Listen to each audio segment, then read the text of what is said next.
So, your favorite pastime activity? Playing basketball is something that I like and I can play any time of the day. Your favorite cuisine? American food would be what I enjoy. I'm a big fan of burgers. Okay. The genre of music you usually listen to? Coldplay, And your getaway place to relax? beach destination or hill station, I would be happy. And what would be your traveling outfit then? The most comfortable one? A t-shirt and shorts and my slippers. If you wouldn't have been the director of Shaw Hotels and Consultancy, what would you have been? uh, I really don't know, but I did. I think I would have been working for someone. Zahir joined family business at a very young age of 17 years. In 2012, he had the opportunity of opening a joint venture with a German company, one of the leading German brands at that time, which had covered the entire European market and grew business in India in hospitality sector specifically. He is now the director of Shaw Hotels and Consultancy, one of India's leading mystery shopping firm. A quiet person who has great communication skills when it comes to business development, Zahir loves sports, especially basketball.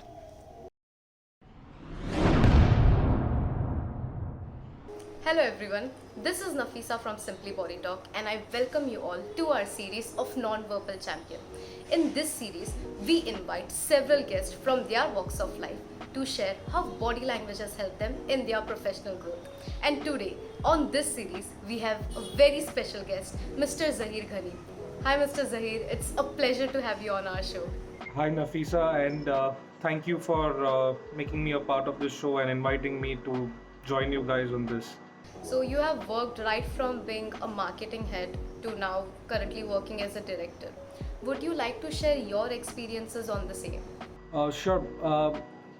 Marketing is something that happened by chance. So, like I mentioned, at a very young age, I joined the business, learning the operations, what are the different things we do. Similarly, we have sister concern companies where I did work with as well. And what happened is that when I started, there was a boom of social media at that time. Facebook had just come into India, and so the social network was building up where you needed a presence.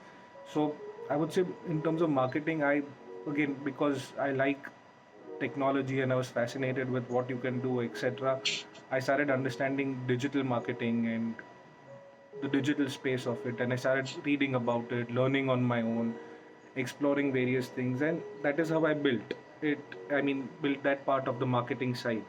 um, I kept researching. I still am learning every day. I learn something new on how to do it and what I can do and how we can increase not only our digital presence but get us more business through the digital network, etc. We are doing various things right now, which all the other companies do, but trying to understand what works best and stuff like that.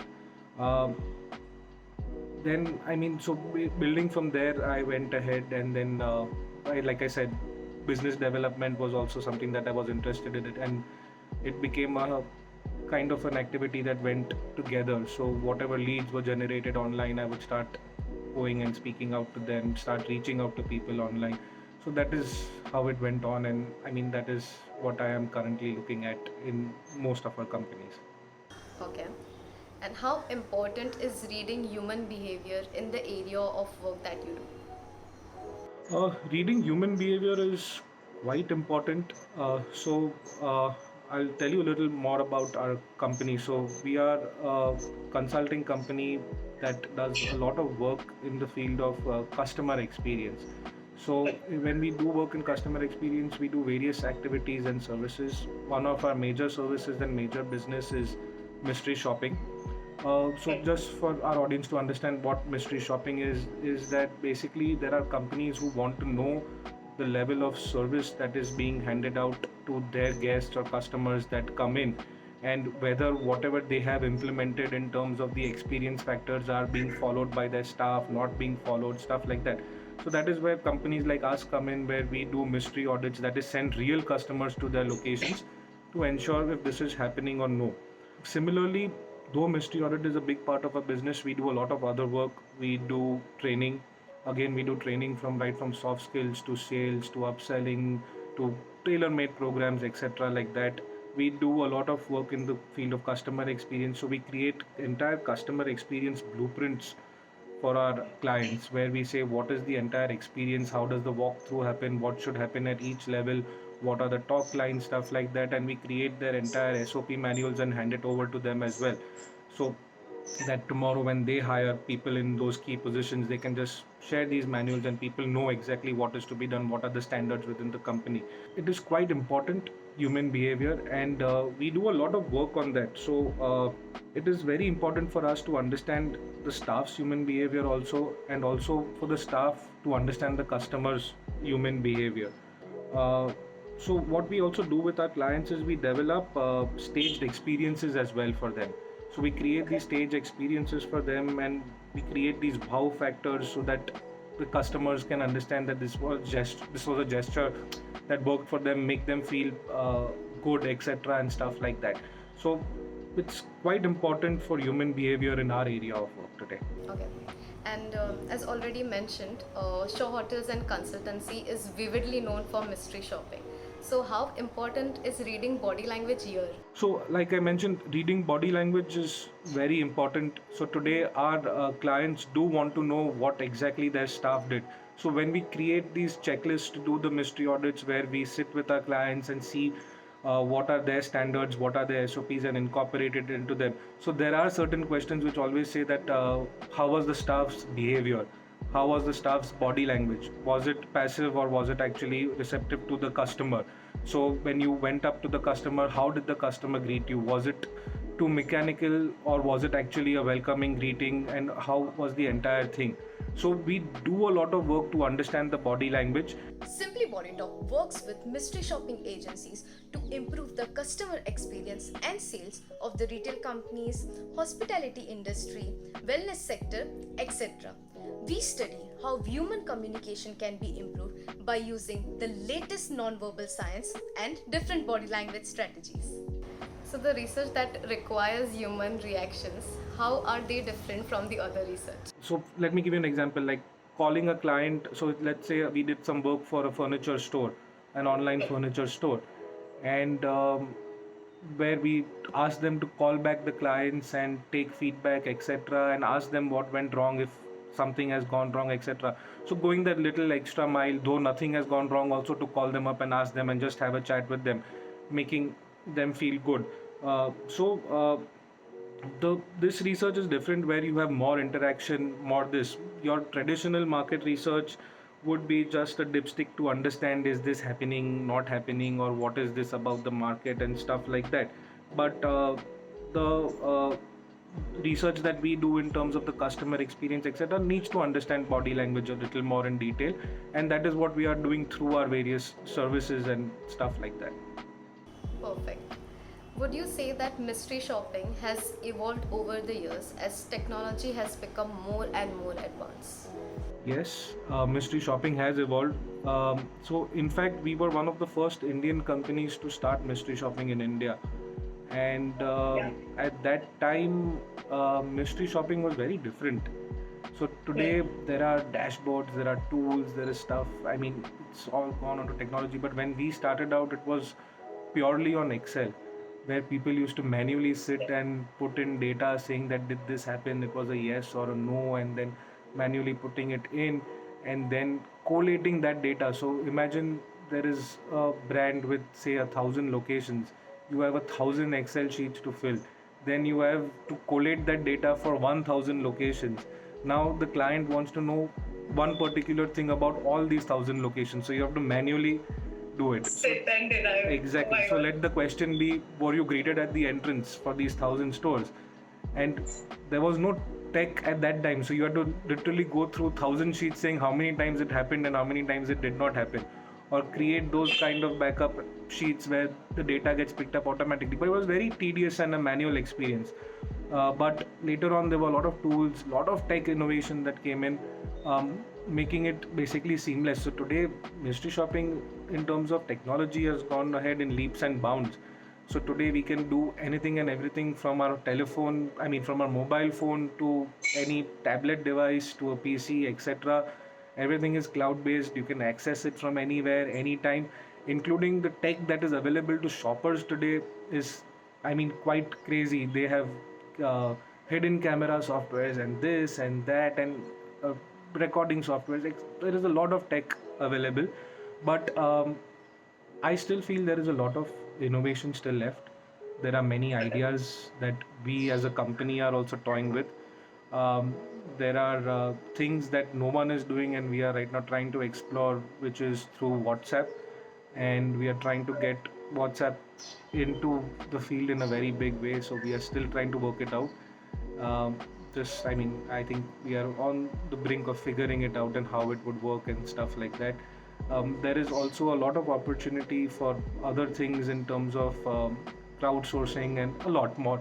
So we are evolving, and the current scenario, I mean, of the pandemic has also forced us to evolve. So tech is quite important, and it will always keep evolving. Would you say that with more technology oriented research, the importance of studying people, in real life situation, like may it be in retail or may it be during they are out for vacation, etc., has it become less or more, like studying the real life scenarios?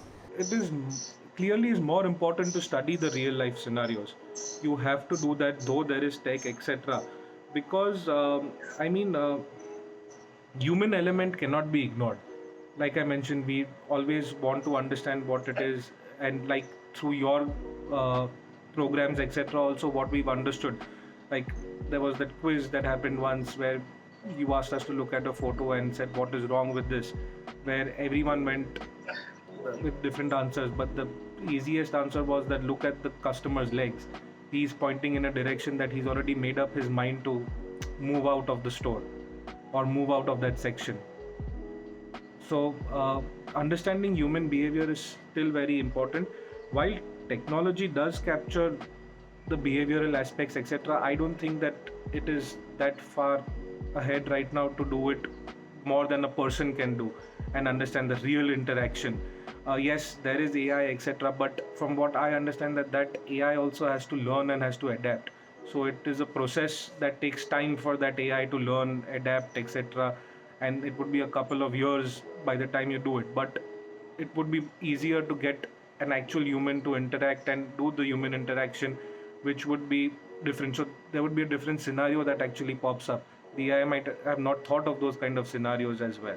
So it is clearly more important in my opinion. So, as you are the director of Shaw Hotels and Consultancy, how do you achieve focus and coordination among people in the company? So currently we have hybrid model in our workspace where people are working from home and very few amount of people that come into office.